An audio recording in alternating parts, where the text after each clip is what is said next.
What's up everybody, and welcome back to what is a long overdue episode in the series. We begin with one of the most defining moves of our space program yet, the acceptance of the Lunar Flyby and Lunar Impactor contracts. The acceptance of both contracts represents a point of no return now for the program, as we are set in time for a collision course with the Moon.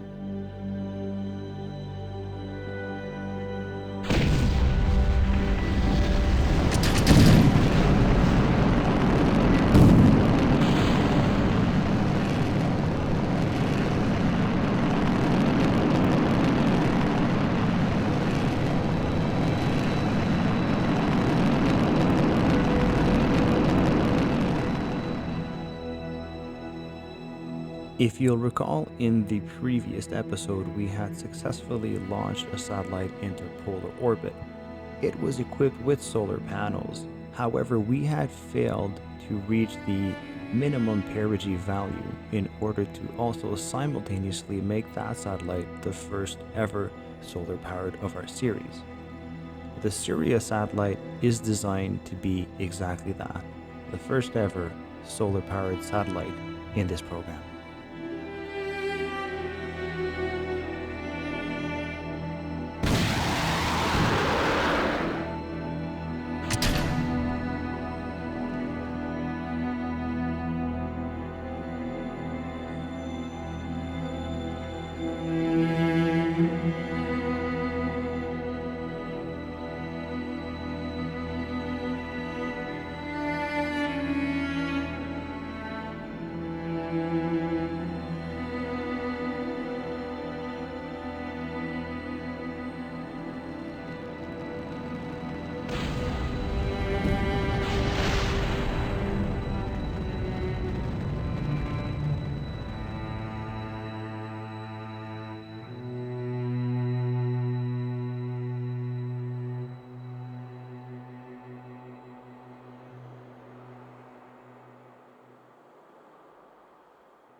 With our satellite safely in orbit, all we now had to do was raise the perigee to the required 300 kilometer minimum value.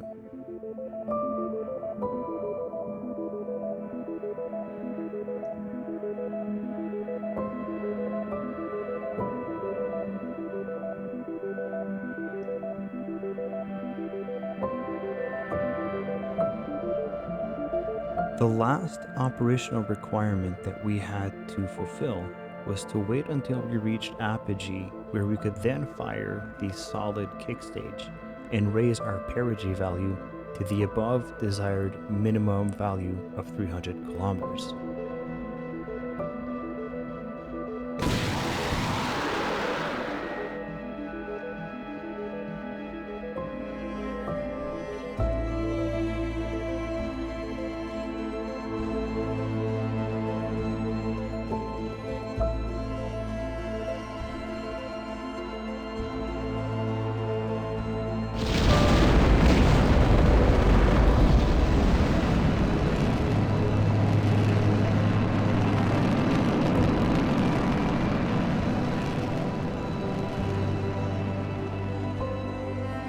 Having beaten the previously set altitude record set by the XSP-3D with the X-15, it was now time to see if we could outdo the speed limit.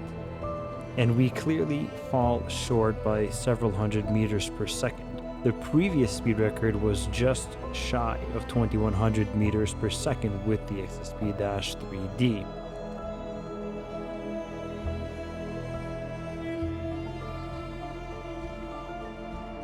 The X-15 clearly does have the required power and performance. What we don't have is enough onboard fuel, but there is a way to mitigate against that.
For reasons unbeknownst to me, landing the X-15 continues to be a unique challenge, harder than any of the other previous planes that we've built and flown.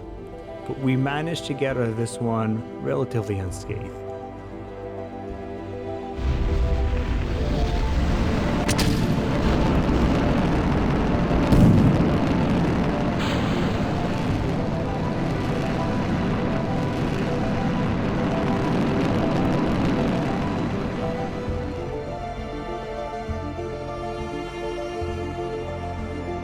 As our space program continues to push the envelope into new milestones, we arrive at the next, which is the first ever sun-synchronous orbit.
Following what had up to this point been an optimal flight, the third stage engine was unfortunately prematurely shut down, leaving the satellite in a less than desirable situation.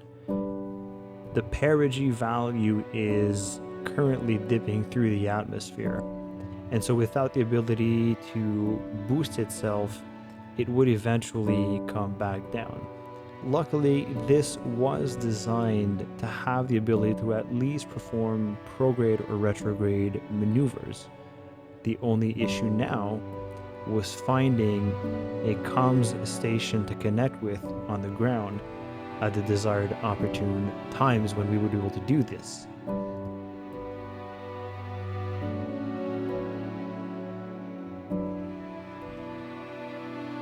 The situation, however, proved to be much more challenging than initially thought.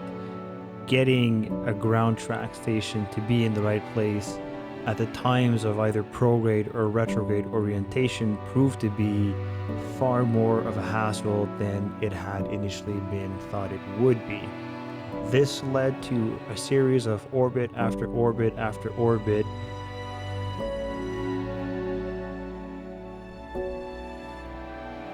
hoping that with the Earth's rotation we would eventually get that one tracking station on the ground.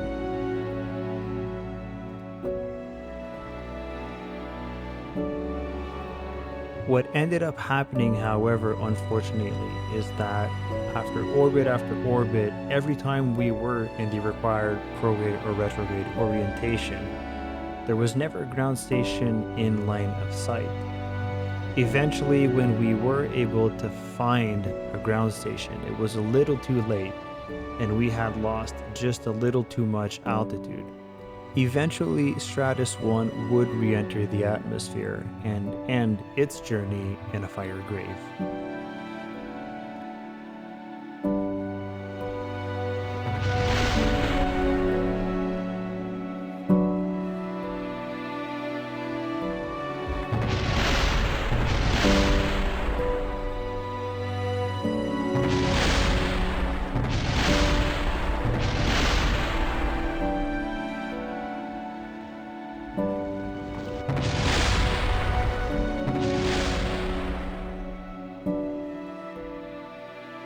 With the retirement date of our one and only pilot Dennis Lovansky fast approaching, it was time to find a suitable and worthy replacement, and so it was that Frank Green became the newest pilot in the series. The next major milestone that we'd reach was the unlocking of the 5657 orbital rocketry node, which gives us a set of engines which will be a part of our upcoming generation of launch vehicles.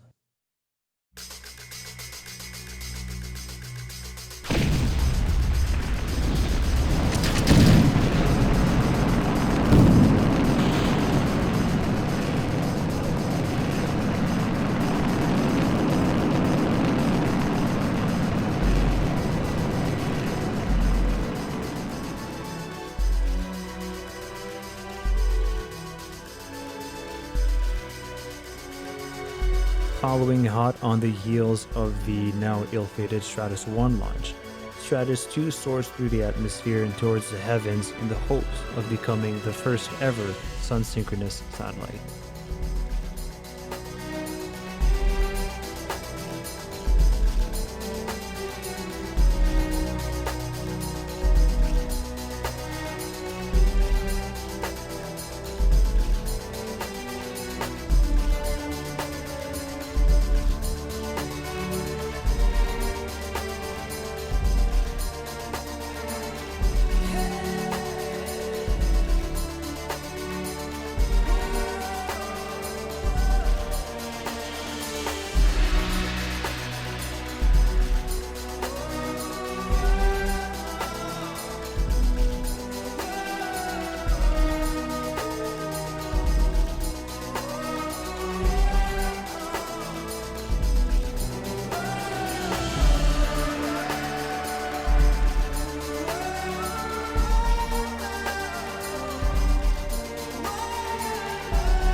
With the satellite now comfortably in orbit, the next step was about finding the right time in the orbit at which we could separate it from the third stage booster.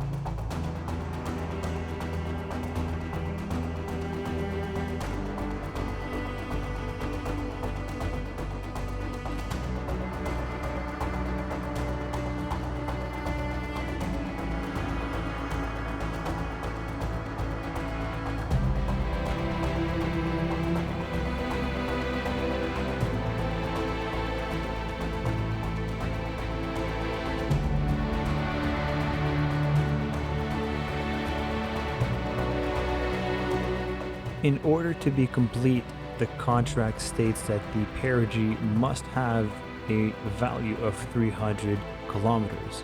And so with that in mind, we did what we did very similarly to the last time around, and we orbit the Earth again and again until we get a ground track contact at the right time in the orbit where we can perform either a prograde or retrograde maneuver and get the desired orbit values.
And finally, we arrive at the desired value of a perigee of 300 kilometers and an eccentricity of 0.025.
Explorer 4 was all about studying the Earth's magnetosphere for the first time, and so on board was the first ever magnetometer destined to orbit.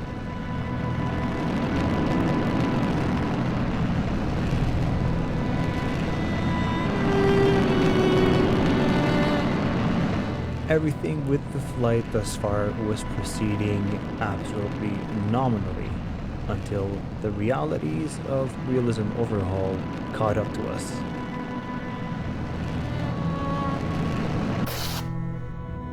As the episode will later reveal, this failure would end up being far more critical and catastrophic than at first glance.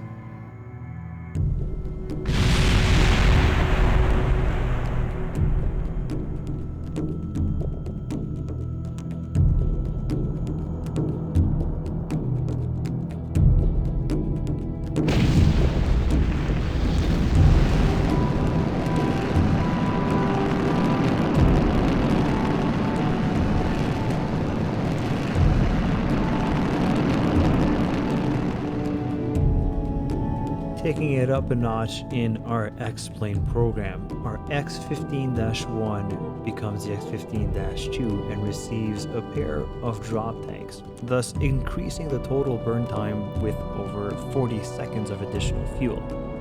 The target this time around would be 150 kilometers, over 40 kilometers higher than the previous record, and well above the Kármán line.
And with that successful flight, Frank Green becomes the first ever pilot to obtain his astronaut wings in our program. But before any celebrations can begin, Frank Green and his X-15 now have to prepare for the fastest and hottest re-entry we've ever done.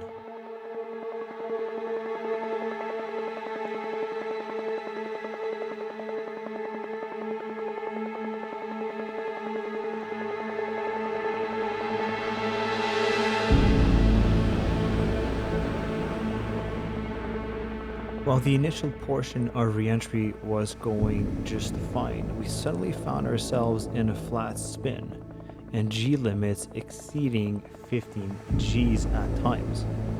But once we hit thicker atmosphere, which didn't take too long, we were able to recover the aircraft and start proceeding to a runway landing.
True to form now, as seems to be the case with the X-15, our landings were a little bit more dynamic than we'd like them to be.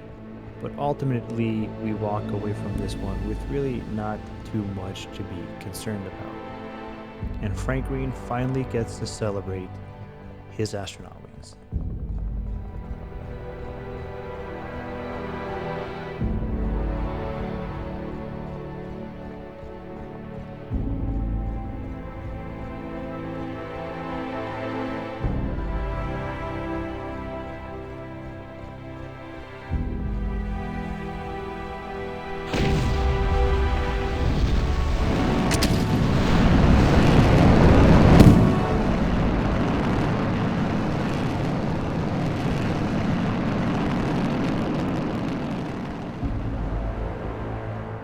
While not directly fulfilling any contractual needs, Explorer 5 would nonetheless be a critical mission in our program.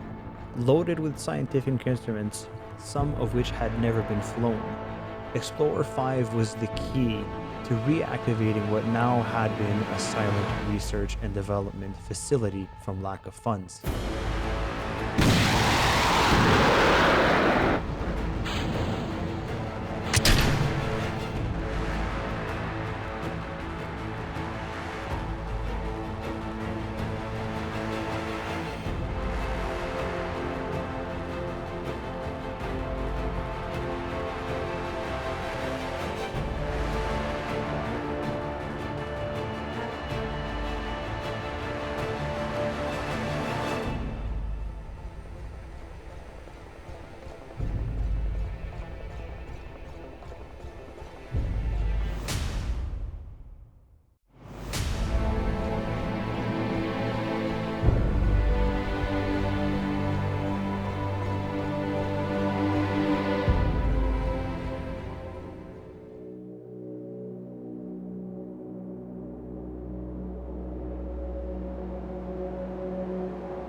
With Explorer 5 successfully now in orbit, one thing remained.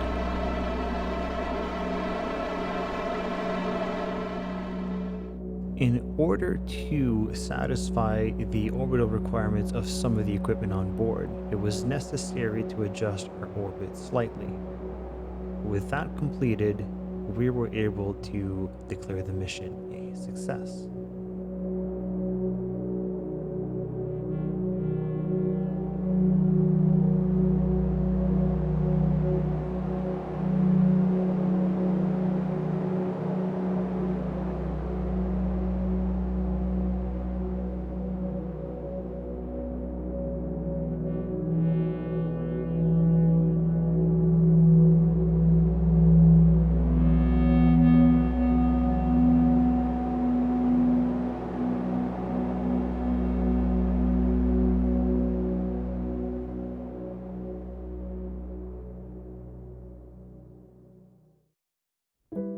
If you'll recall at the start of the episode, I said that those two lunar contracts, the flyby and impact, would end up being perhaps more critical than at first hoped. And so it was that after several successful flights and some less, we ended up with far less time than initially anticipated. The entirety of our program now stood in very serious jeopardy of falling into disrepute and financial ruin. And so it was that we needed a bit of a Hail Mary strategy if we were going to try and salvage this. Step 1 entailed accepting a third lunar contract, the Lunar Orbiter, thus giving us an influx of 225,000 funds, 200,000 of which we would then use to upgrade our mission control center. That step was necessary as we now had achieved the limit of 3 contracts maximum, and so having an upgraded facility would allow us to increase that value to 7. With the science pouring in from Explorer 5, Step 5 was all about researching the 1958 rocketry and the lunar comsat node, which we would both need if we were to successfully send anything to the moon.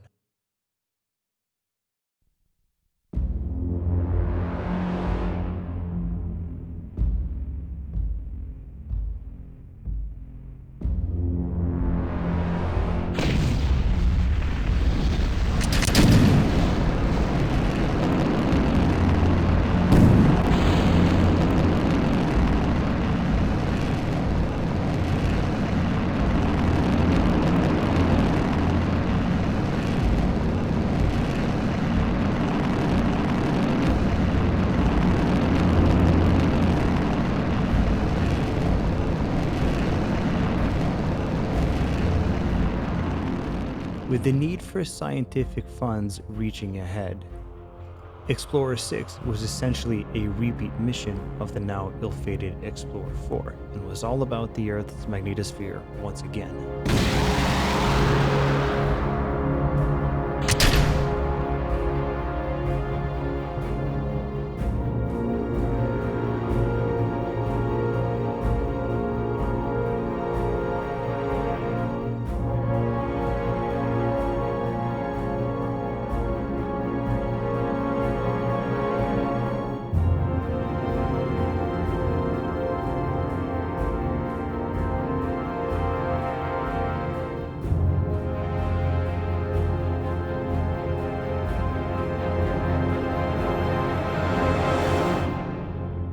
With the scientific gains of Explorer 6 now pouring in as soon as we could, it was time to research the one last node we needed to head to the moon.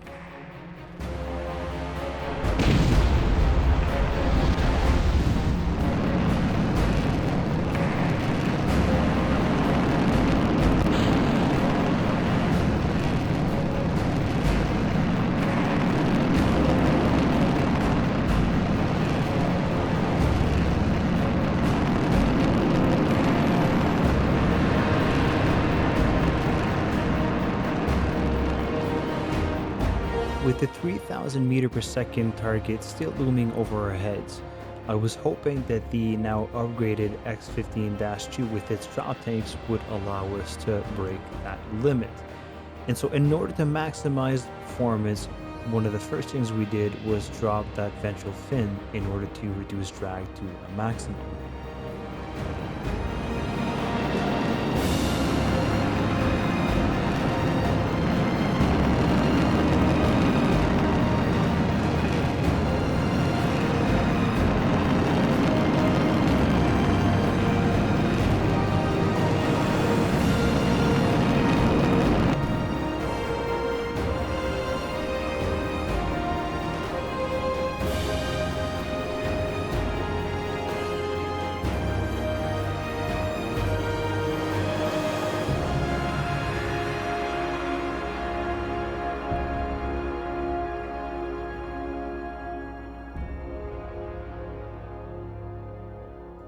Clearly, 3,000 meters per second is simply too much for even our upgraded X-15 to manage. And so it was that we were left to lick our wounds and glide the long distance back home.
That's going to do it for this episode, a bit of a longer one. I really hope you enjoyed every minute of it.